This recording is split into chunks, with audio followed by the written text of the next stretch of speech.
துணையாகுவோம், தடையாவையும் தூளாக்குவோம், புது விடியலை சேரும் பாதமே. ആത്മാവിലെ വിശ്വാസമേ, ജനമനസ്സിൽ നിറയും ആശയെ, ഒളി വീശുവാനെഴും മിന്നലിതാ, കൈകൂർത്തൊരുമിച്ചിനി നീങ്ങിടാം. ಹುಮ್ಮಸ್ಸಿನ ಜೊತೆ ಹೊರಟಿದ್ದೇವೆ, ಈ ದೇಶವ ಒಗ್ಗೂಡಿಸಲೆಂದೇ.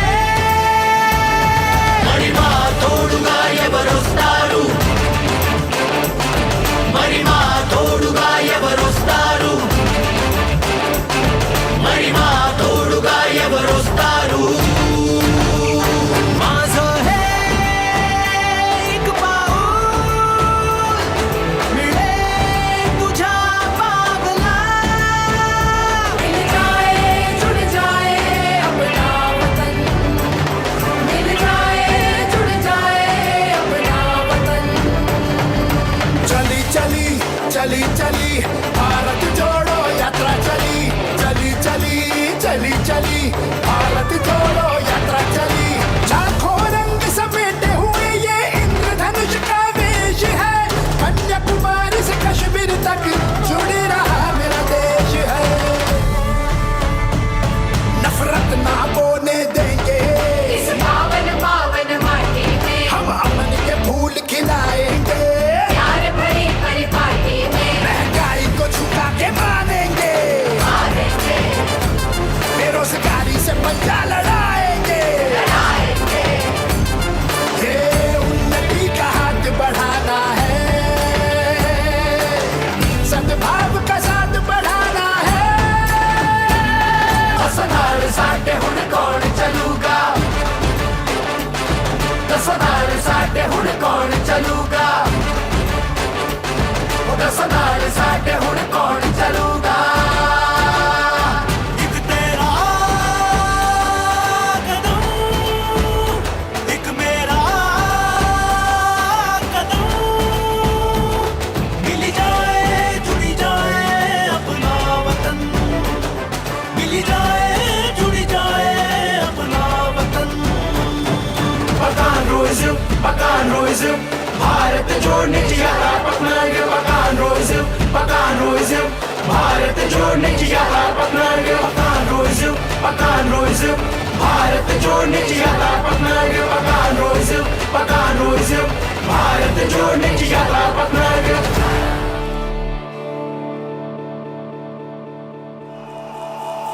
अब मैं गुजारिश करता हूं युवाओं के हृदय सम्राट राहुल गांधी जी को आए और संबोधित करें.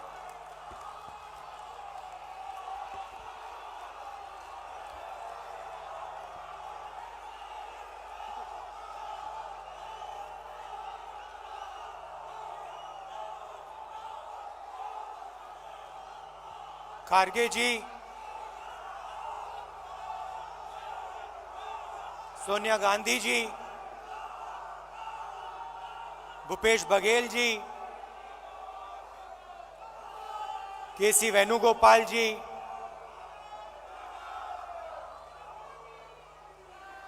प्रियंका गांधी जी, स्टेज पे कांग्रेस पार्टी के सब वरिष्ठ नेता, हमारे प्यारे कार्यकर्ता, भाइयों और बहनों, प्रेस के हमारे मित्रों, आप सबका यहां बहुत बहुत स्वागत. और जो लोग इस अधिवेशन को टेलीविजन पे अलग अलग स्टेट्स में देख रहे हैं, उनका भी मैं आज यहां स्वागत करता हूं.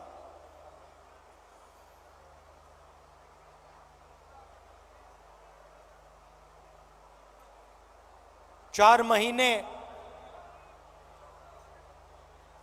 कन्याकुमारी से श्रीनगर तक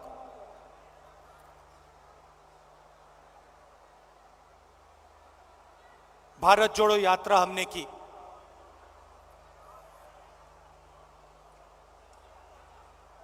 वीडियो में आपने मेरा चेहरा देखा, मगर हमारे साथ लाखों लोग चले थे, हर स्टेट में चले, बारिश में, गर्मी में, बर्फ में, एक साथ हम सब चले।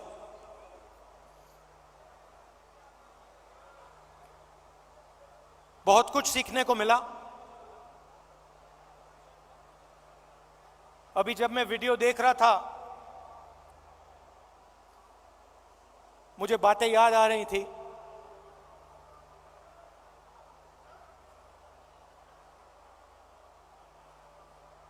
वीडियो में आपने देखा होगा, पंजाब में एक मैकेनिक आकर मुझसे मिला।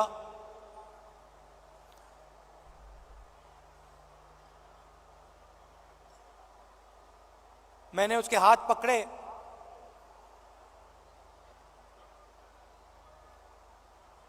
और सालों की जो तपस्या थी उसकी, सालों का जो दर्द था, जो खुशी, जो दुख, जैसे ही मैंने उसके हाथ पकड़े,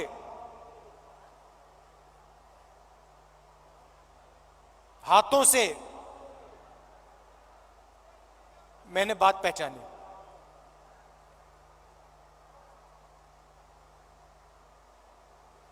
वैसे ही लाखों किसानों के साथ जैसे ही हाथ पकड़ते थे, जैसे ही हाथ मिलाते थे, गले लगते थे, एक ट्रांसमिशन सा हो जाता था। शुरुआत में बोलने की जरूरत होती थी, क्या करते हो, कितने बच्चे हैं,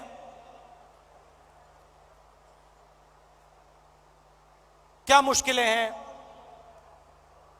ये एक डेढ़ महीना चला,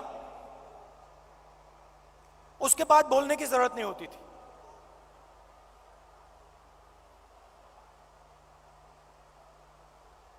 जैसे ही हाथ पकड़ा,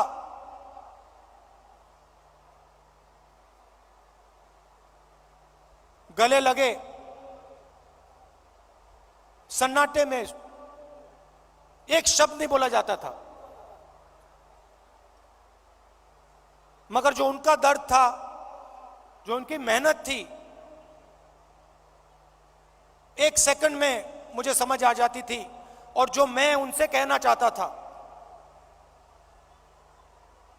बिना कुछ बोले वो समझ जाते थे। अभी मैंने देखा, आपने वो बोट रेस देखी होगी केरल में।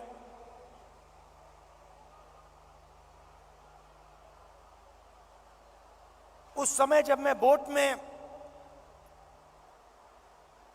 बैठा था,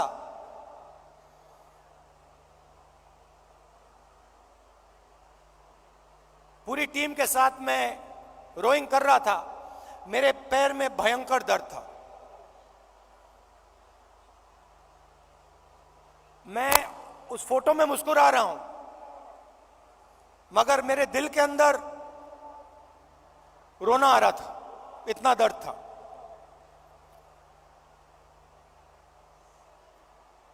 मैंने यात्रा शुरू की, काफी फिट आदमी हूं, 10-12 किलोमीटर ऐसे ही दौड़ लेता हूं। घमंड था, मैंने सोचा था 10-12 किलोमीटर चल लेता हूं तो 20-25 किलोमीटर चलने में क्या बड़ी बात। मेरी माइंड में यह था।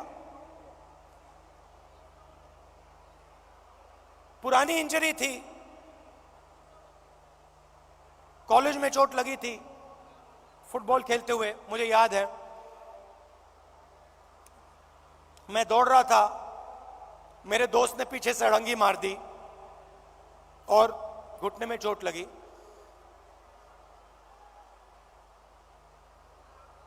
दर्द गायब हो गया था, सालों के लिए दर्द गायब था। और अचानक जैसे ही मैंने यात्रा शुरू की, दर्द वापस आ गया।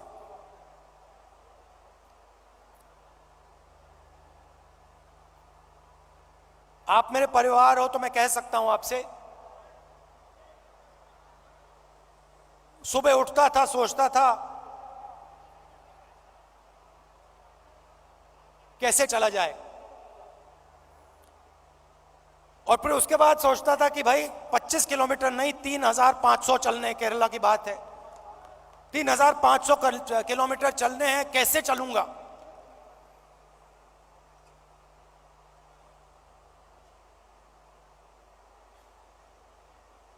और फिर कंटेनर से उतरता था, चलना शुरू करता था, लोगों से मिलता। तो पिछले पहले 10-15 दिन में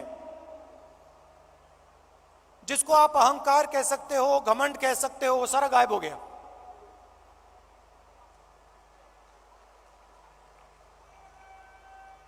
क्यों गायब हुआ?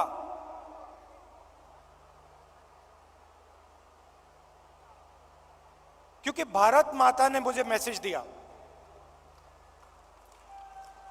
देखो तुम अगर निकले हो, अगर कन्याकुमारी से कश्मीर चलने निकले हो, तो अपने दिल से अहंकार मिटाओ, घमंड मिटाओ, नहीं तो मत चलो। और मुझे ये बात सुननी पड़ी, मुझे ये बात सुननी पड़ी। मुझ में उतनी शक्ति नहीं थी कि मैं इस बात को ना सुनूं। और आस्ते आस्ते मैंने नोटिस किया,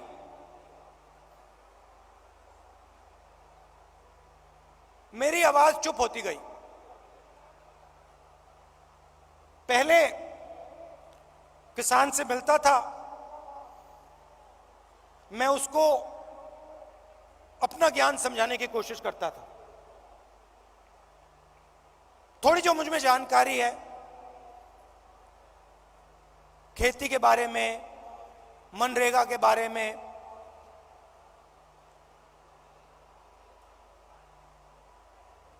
फर्टिलाइजर के बारे में, मैं कहने की कोशिश करता था।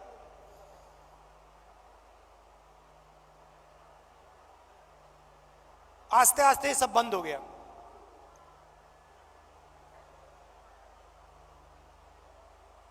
शांति सी आ गई।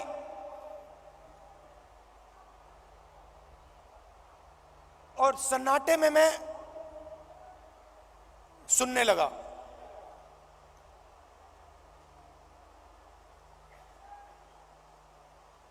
ये आस्ते आस्ते आस्ते आस्ते ये बदलाव आया। और जब मैं जम्मू कश्मीर पहुंचा,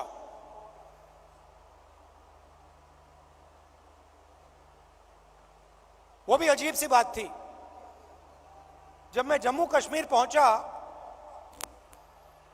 मैं बिल्कुल चुप हो गया।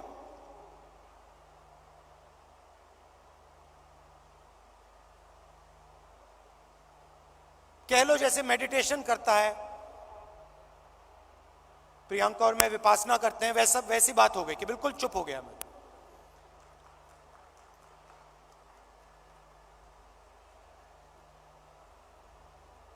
मां बैठी हैं,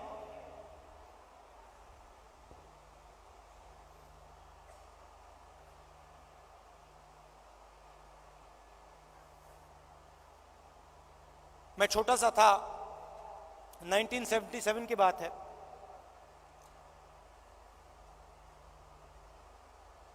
चुनाव आया। मुझे चुनाव के बारे में कुछ मालूम नहीं था, 6 साल का था मैं। एक दिन घर में अजीब सा माहौल था। मैं मां के पास गया, बैठी हुई हैं, इधर नहीं देख रही हैं।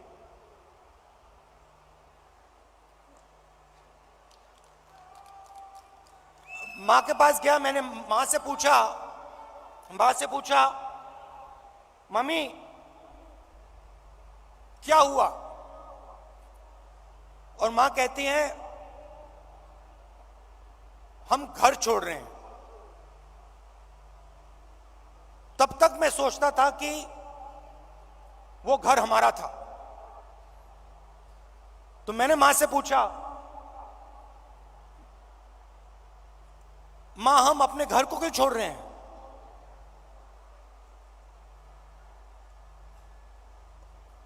और पहली बार मां ने मुझे बताया कि राहुल ये हमारा घर नहीं है, ये सरकार का घर है और अब हमें यहां से जाना है।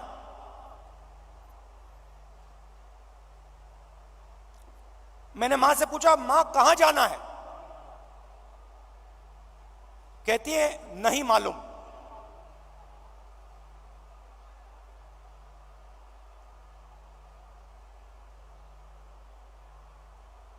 नहीं मालूम कहां जाना है। मैं हैरान हो गया। मैंने सोचा था कि वो हमारा घर था।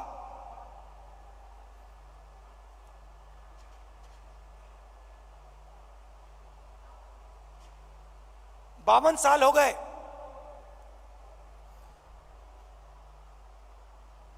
मेरे पास घर नहीं है, आज तक घर नहीं है।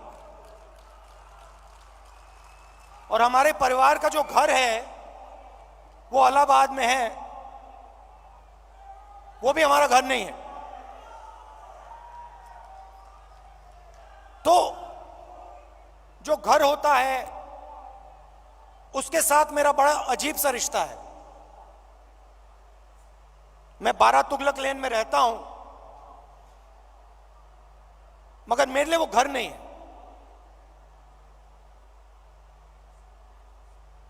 तो जब मैं निकला, कन्याकुमारी से निकला, मैंने अपने आप से पूछा कि भाई मेरी जिम्मेदारी क्या बनती है। अब मैं चल रहा हूं, भारत का दर्शन करने निकला हूं, भारत को समझने के लिए निकला हूं। हजारों लाखों लोग चल रहे हैं, भीड़ है, मेरी क्या जिम्मेदारी है?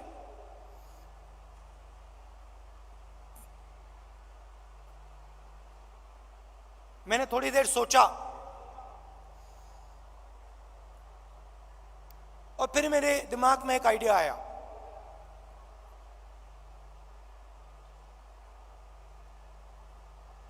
मेरे ऑफिस के लोगों को मैंने बुलाया जो मेरे साथ थे, मेरे साथ चल रहे थे। मैंने उनको कहा, देखिए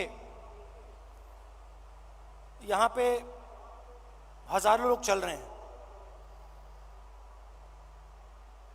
धक्का लगेगा, लोगों को चोट लगेगी, बहुत भीड़ है।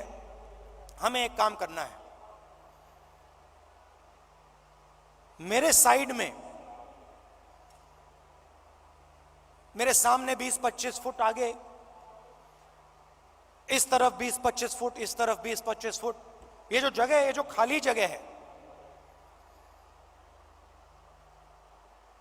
जिसमें हिंदुस्तान के लोग आएंगे, हमसे मिलने आएंगे,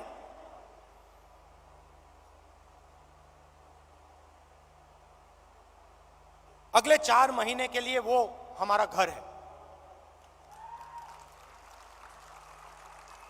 मतलब ये घर हमारे साथ चलेगा। सुबह 6 बजे से शाम 7 बजे तक ये घर हमारे साथ चलेगा।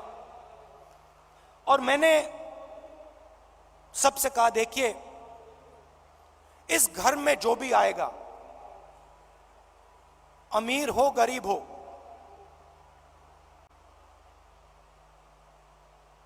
बुजुर्ग हो युवा हो बच्चा हो,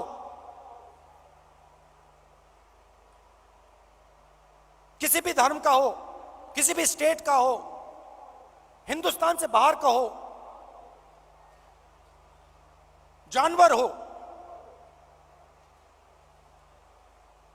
उसको यह लगना चाहिए कि मैं आज अपने घर आया हूं।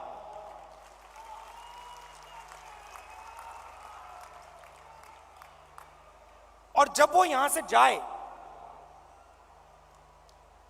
उसे लगना चाहिए कि मैं अपने घर को छोड़ के जा रहा हूं। छोटा सा आइडिया था, मगर इसकी गहराई मुझे तब नहीं समझ आई। जैसे ही मैंने यह किया,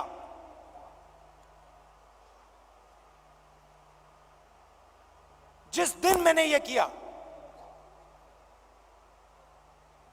उस दिन यात्रा बदल गई, जादू से बदल गई।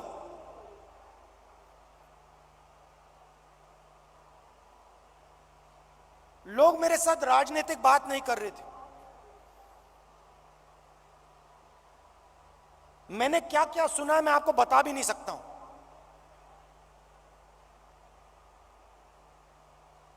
हिंदुस्तान की महिलाओं ने मुझे क्या कहा है इस देश के बारे में, मैं आपको बता नहीं सकता हूं।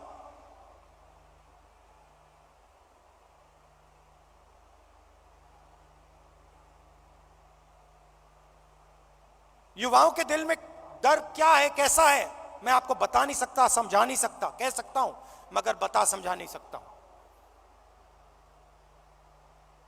कितना बोझ उठा रहे हैं।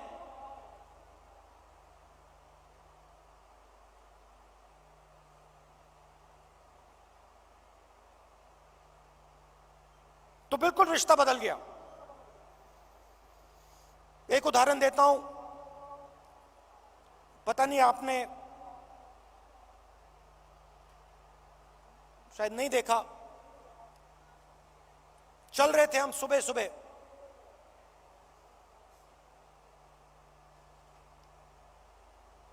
साइड में एक महिला भीड़ में खड़ी थी। झिझक के उसने ऐसे किया मुझे। जैसे ही मैंने देखा, मैंने उसको बुलाया। मुझे एक बात अजीब सी लगी।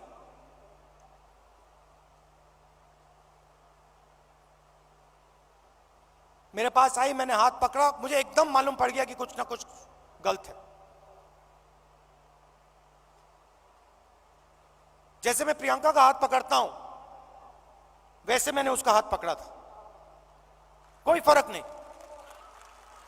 मैंने सोचा उस समय ये मेरी बहन नहीं है, ये मैं क्या कर रहा हूं? जो मेरा प्यार मेरी बहन के लिए है, मैं इसको कैसे दे रहा हूं? अजीब सा लगा।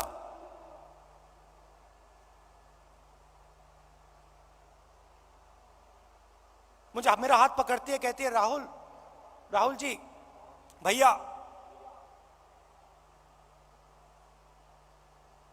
मैं आपसे मिलने आई हूं।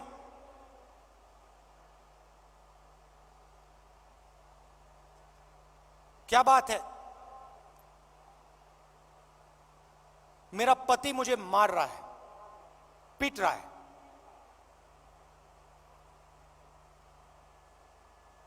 मैंने कहा कब? कहती है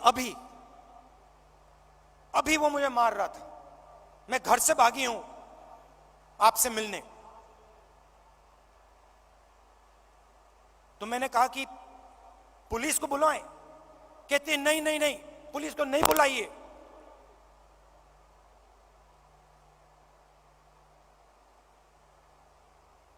फिर मुझे कहती है अब मैं जा रही हूं वापस, फिर से पिटने जा रही हूं। मगर मैं आपको सिर्फ यह बताना चाहती थी कि मेरे साथ क्या हो रहा है।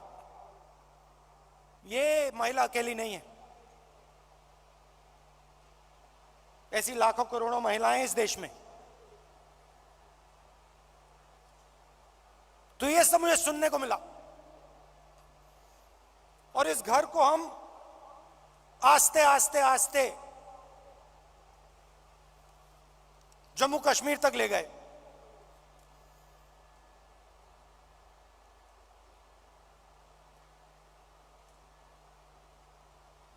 पता नहीं, शायद मेरा परिवार सालों पहले वहां से आया।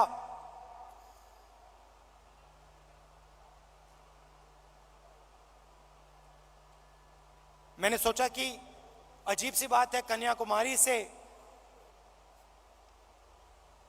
कश्मीर तक मैं ये इस छोटे से घर को ले जा रहा हूं और यहां मुझे लग रहा है कि मैं वापस अपने घर जा रहा हूं।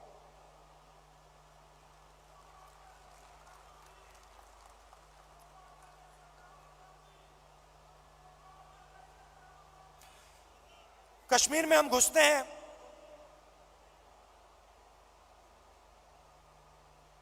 वैली से पहले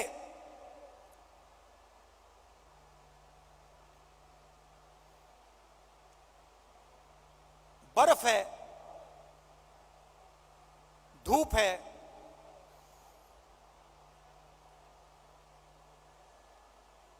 जैसे आज, और हजारों लोग हमारे साथ चल रहे हैं।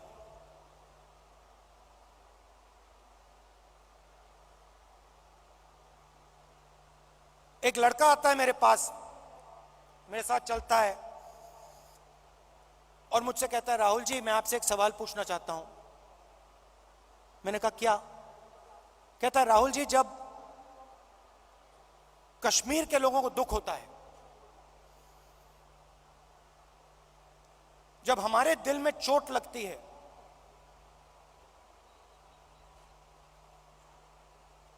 तो बाकी हिंदुस्तान के लोगों को खुशी क्यों होती है?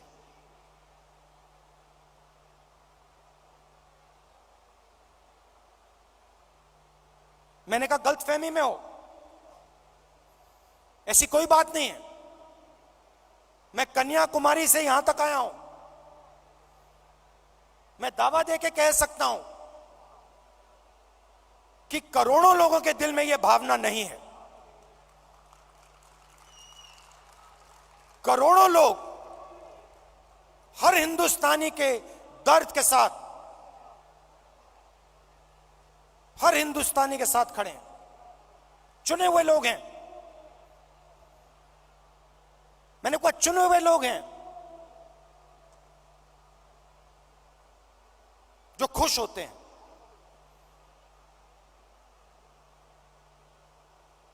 हजारों में होंगे, मगर हिंदुस्तान में करोड़ों लोग हैं। मेरी आंख में आंख मिलाता है, कहता है, राहुल जी आज आपने मुझे बहुत खुश कर दिया, आपने मुझे बहुत खुश कर दिया।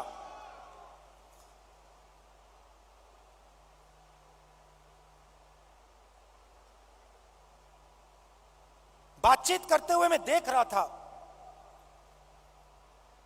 चारों ओर तिरंगा, सड़क पे तिरंगा, पहाड़ों पे तिरंगा, पीछे तिरंगा, आगे तिरंगा, सब जगह तिरंगा।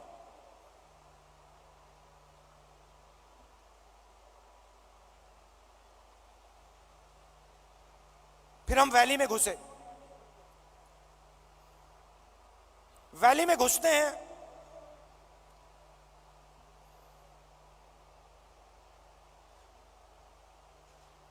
बादल छा जाते हैं,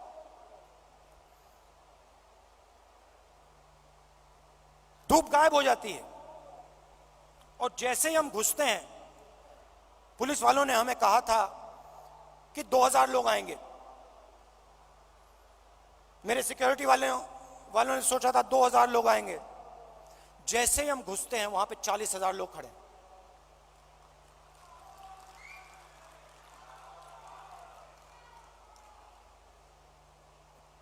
जैसे ही पुलिस वालों ने 40,000 लोगों को देखा, रस्सी छोड़ के भाग गए। हम देख रहे हैं, जिसको रोप पार्टी कहते हैं, वो सब गायब हो गई।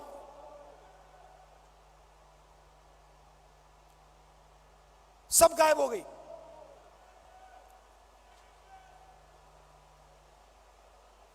मैं देख रहा था,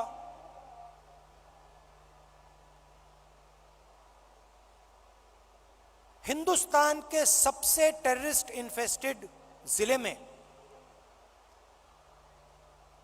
जहां भी आप देखो, तिरंगा तिरंगा तिरंगा तिरंगा तिरंगा, सब जगह।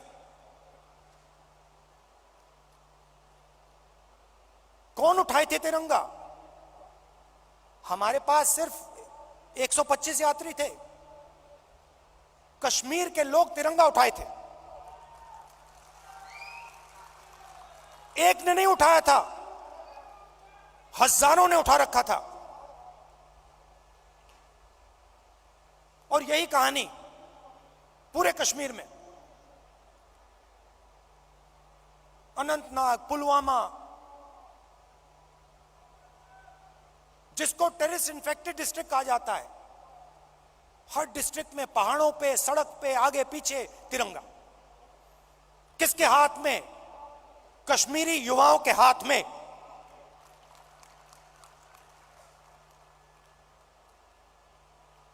सीआरपीएफ के लोग मुझसे कह रहे भैया ये तो हमने कभी जिंदगी में नहीं देखा, ये क्या हो गया?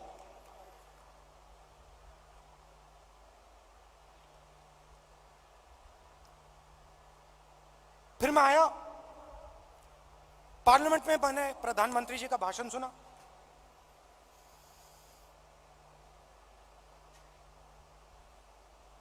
कहते हैं कि मैंने भी जाके लाल चौक में तिरंगा फहराया था।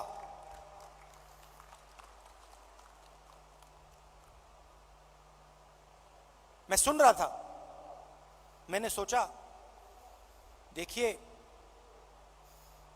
हिंदुस्तान के प्रधानमंत्री को बात समझ नहीं आई,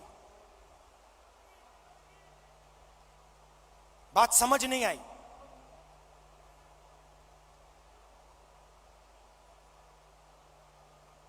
नरेंद्र मोदी जी ने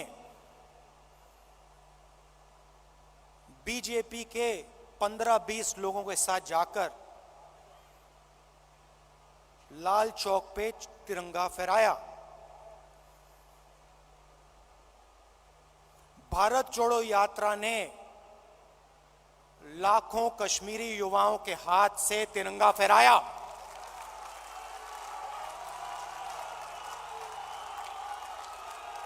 प्रधानमंत्री को फर्क नहीं समझ आया। हमने हिंदुस्तान की भावना,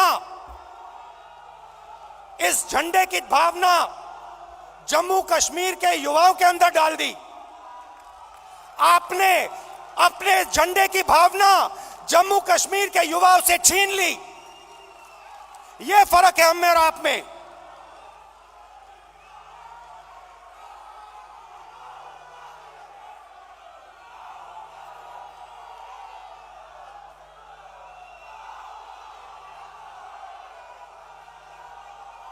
ये जो झंडा है, ये जो तिरंगा है,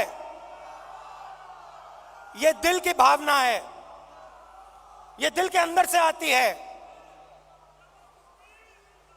हमने इस भावना को कश्मीर के युवाओं के दिल के अंदर जगाया। हमने उनसे नहीं कहा कि भैया तुम्हें तिरंगा लहराना है, तुम्हें तिरंगा उठा के चलना है। नहीं, किसी से नहीं कहा। अपने आप आए, हजारों लाखों आए और अपने हाथ में तिरंगा उठा के चले। क्यों चले? मैं आपको बताता हूं। कश्मीरी युवा ने मुझे कहा, मुझे कहता है राहुल जी आज मैं आपके साथ तिरंगा लिए चल रहा हूं। जानते हो क्यों? मैंने कहा क्यों? कहते क्योंकि आपने हम पर और मुझ पर भरोसा किया है। आपने अपना दिल हमारे लिए खोला है और हम अपना दिल आपके लिए खोलेंगे।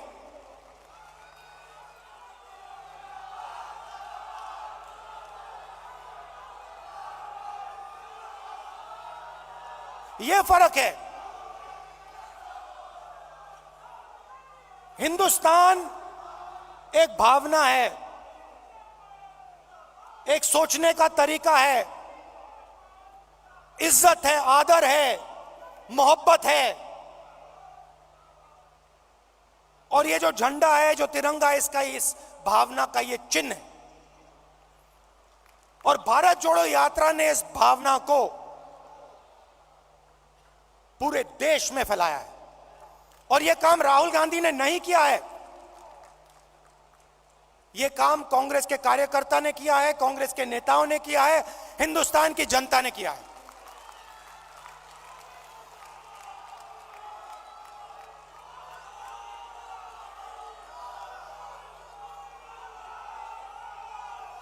अब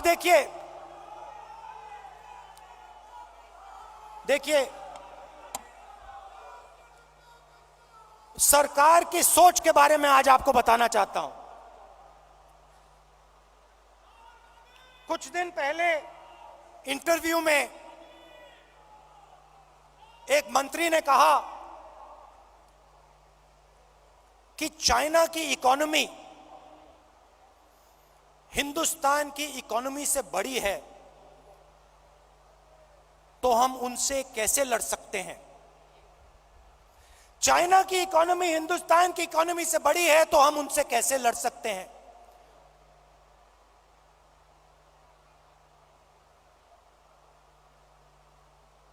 जब अंग्रेज हम पर राज करते थे, क्या उनकी इकोनॉमी हमारी इकोनॉमी से छोटी थी?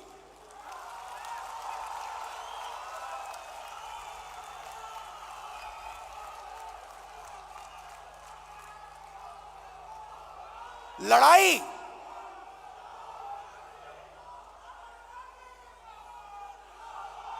इसका मतलब जो आपसे शक्तिमान है उससे आप लड़ो ही मत, जो आपसे कमजोर है उसी से लड़ो।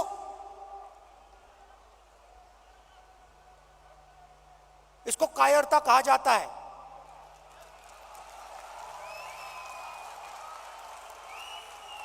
सावरकर की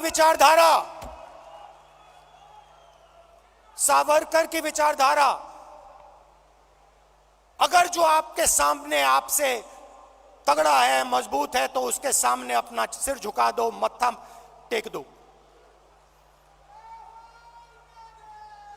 हिंदुस्तान के मंत्री कह रहे हैं, हिंदुस्तान का मंत्री चाइना से कह रहा है कि आपकी इकोनॉमी हमसे बड़ी है, तो हम आपके सामने खड़े नहीं हो सकते हैं।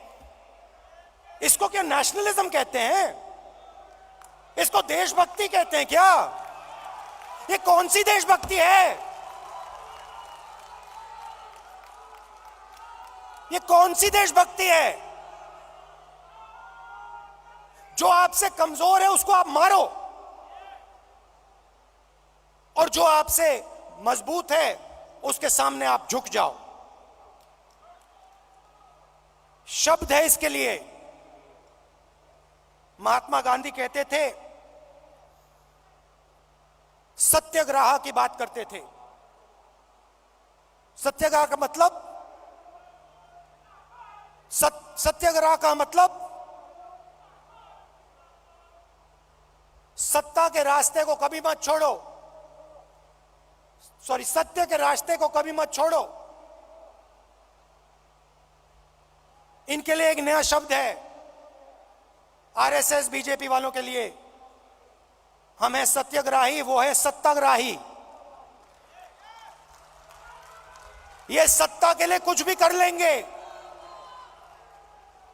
ये किसी से भी मिल जाएंगे, किसी के सामने झुक जाएंगे सत्ता के लिए। ये इनकी सच्चाई है। आखिरी बात, और मुझे बात समझ नहीं आई, पार्लियामेंट हाउस में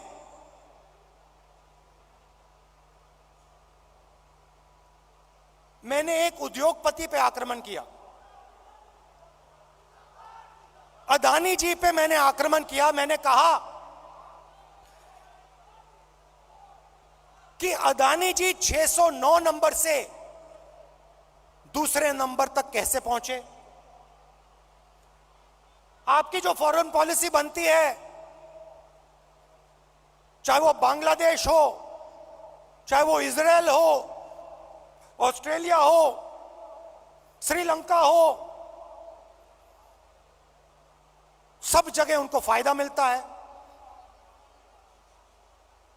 इजराइल में सारे के सारे डिफेंस के कॉन्ट्रैक्ट मिल गए।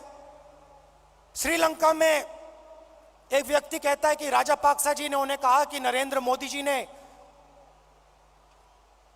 दबाव डालकर अदानी जी को कॉन्ट्रैक्ट दिलवाया। तो मैंने सिर्फ एक सवाल पूछा, नरेंद्र मोदी जी आपका अदानी जी से रिश्ता क्या है? मैंने और कुछ नहीं कहा, मैंने सिर्फ सवाल पूछा, भैया बता दो रिश्ता क्या है। और मैंने ऐसे एक फोटो दिखाई, उसमें नरेंद्र मोदी जी ऐसे बैठे हैं। नरेंद्र मोदी जी अदानी जी के हवाई जहाज में रिलैक्स करते हुए दिख रहे हैं। तो मैंने पूछा भैया बता दीजिए रिश्ता क्या है। अब आपने नोटिस किया होगा कि पूरी की पूरी सरकार, सारे के सारे मंत्री अदानी जी की रक्षा करने लग गए।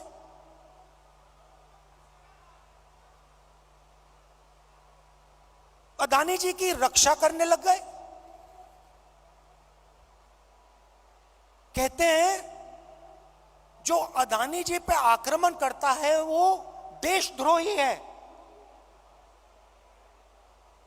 मतलब अदानी जी देश के सबसे बड़े देशभक्त बन गए। और बीजेपी और आरएसएस इस व्यक्ति की रक्षा कर रही है। सवाल यह उठता है रक्षा क्यों कर रही है? क्या है इस अदानी में जो बीजेपी और आरएसएस को, सब मंत्रियों को इसकी रक्षा करने की जरूरत पड़ रही है?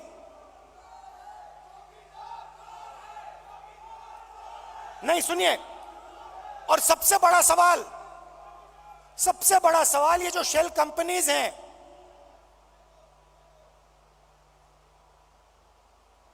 जो हजारों करोड़ रुपया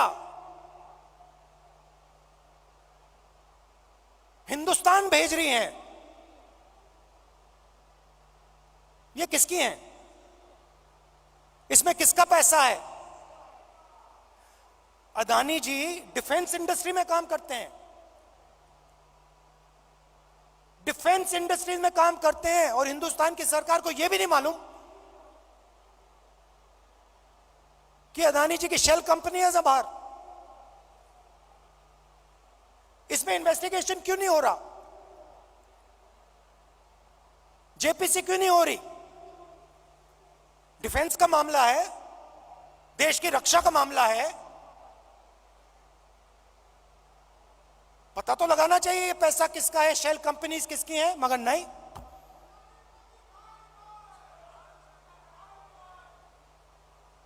तो ये बहुत बड़ा सवाल है। एलआईसी का इन्वेस्टमेंट है, उनका नुकसान हुआ है। ऑस्ट्रेलिया में फोटो दिखती है, नरेंद्र मोदी जी बैठे हैं, स्टेट बैंक चेयरमैन बैठे हैं, वहां के चीफ मिनिस्टर बैठे हैं, अदानी जी बैठे हैं एक मेज पर। स्टेट बैंक $1 बिलियन का लोन दे रहा है। नरेंद्र मोदी जी उस मेज पे क्यों बैठे हैं? क्या लेना देना नरेंद्र मोदी जी का स्टेट बैंक और अदानी के बीच में? क्या लेना देना?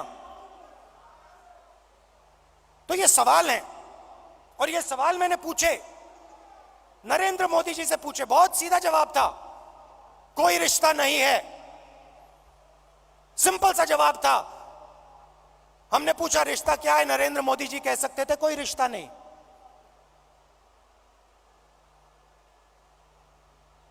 मगर रिश्ता है।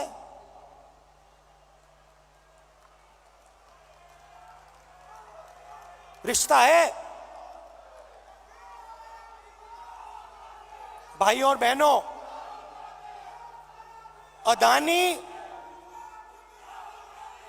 अदानी जी और मोदी जी एक हैं।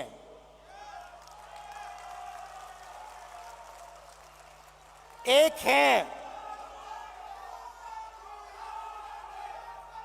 और देश का पूरा धन एक व्यक्ति के हाथ में जा रहा है। एयरपोर्ट्स, पोर्ट्स, डिफेंस, इंफ्रास्ट्रक्चर,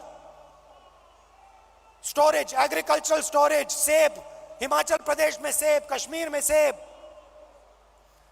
पूरा का पूरा धन एक व्यक्ति के हाथ में जा रहा है।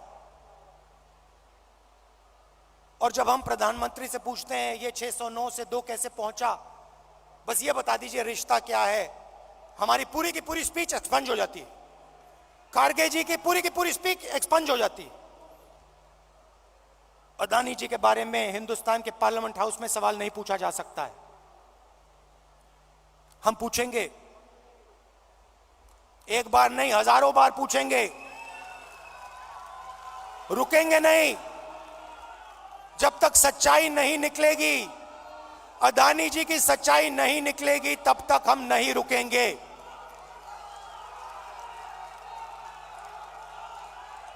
क्योंकि और इसका एक कारण है भाई और बहनों, और खास तौर से जो लोग अदानी जी की कंपनी में काम करते हैं, उनसे मैं कहना चाहता हूं, ये आपकी जो कंपनी है, ये देश को नुकसान पहुंचा रही है। ये देश के पूरे इंफ्रास्ट्रक्चर को छीन रही है। भाइयों और बहनों, याद रखिए, आजादी की लड़ाई भी ईस्ट इंडिया कंपनी के खिलाफ हुई थी। वो भी एक कंपनी थी।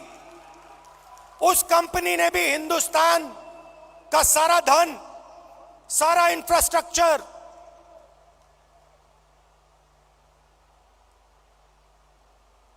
पोर्ट्स, सारा का सारा उठा लिया था।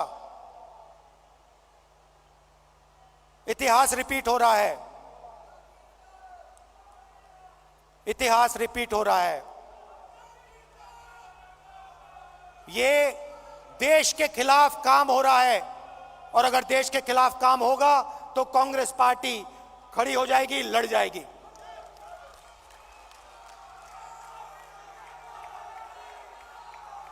आखिरी बात कहना चाहता हूं, देखिए, यह पार्टी तपस्वियों की पार्टी है। यह पुजारियों की पार्टी नहीं है। यह तपस्वियों की पार्टी है। यह तपस्या की पार्टी है। और आपने देखा छोटी सी तपस्या की, 4 महीने की तपस्या की, और आपने देखा कांग्रेस पार्टी में कैसी जान आई, कांग्रेस पार्टी के कार्यकर्ता में कैसी जान आई, देश में कैसी जान आई। तपस्या बंद नहीं होनी चाहिए।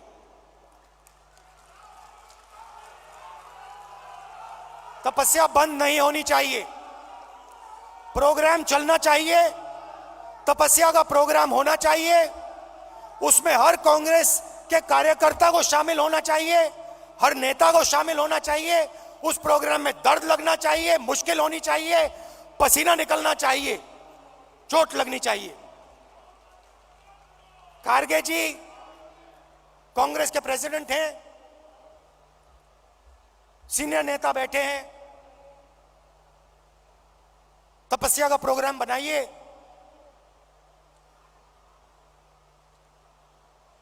हम सब मिलकर तपस्या में शामिल होंगे।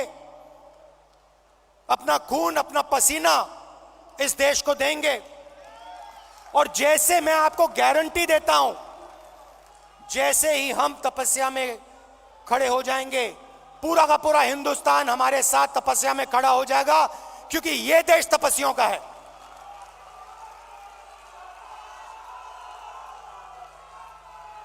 तो प्रोग्राम बनाइए, खारगे जी प्रोग्राम बनाइए, आपकी पूरी की पूरी टीम, जिसमें मैं शामिल हूं, कांग्रेस के सब नेता शामिल हैं, हर एक कार्यकर्ता शामिल है, देश की जनता शामिल है। उस प्रोग्राम को हम चलाएंगे, तपस्या करेंगे, अपना खून पसीना देंगे।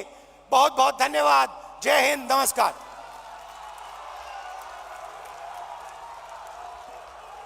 बहुत बहुत शुक्रिया राहुल जी। एक जोशीले, एक इंस्पायरिंग आपके इस अभिभाषण ने कांग्रेस के कार्यकर्ताओं में जान फूंक दी। एक जोर से नारा लगाएंगे, जोड़ो जोड़ो, और जोर से जोड़ो जोड़ो जोड़ो जोड़ो। साथियों, ठीक 1:30 पर यानी 1:30 बजे कांग्रेस के सम्मानित अध्यक्ष आदरणीय मल्लिकार्जुन खड़गे जी अपना अध्यक्षीय भाषण देंगे और 2 बजे इस 85वें महाअधिवेशन की कार्यवाही संपन्न हो जाएगी।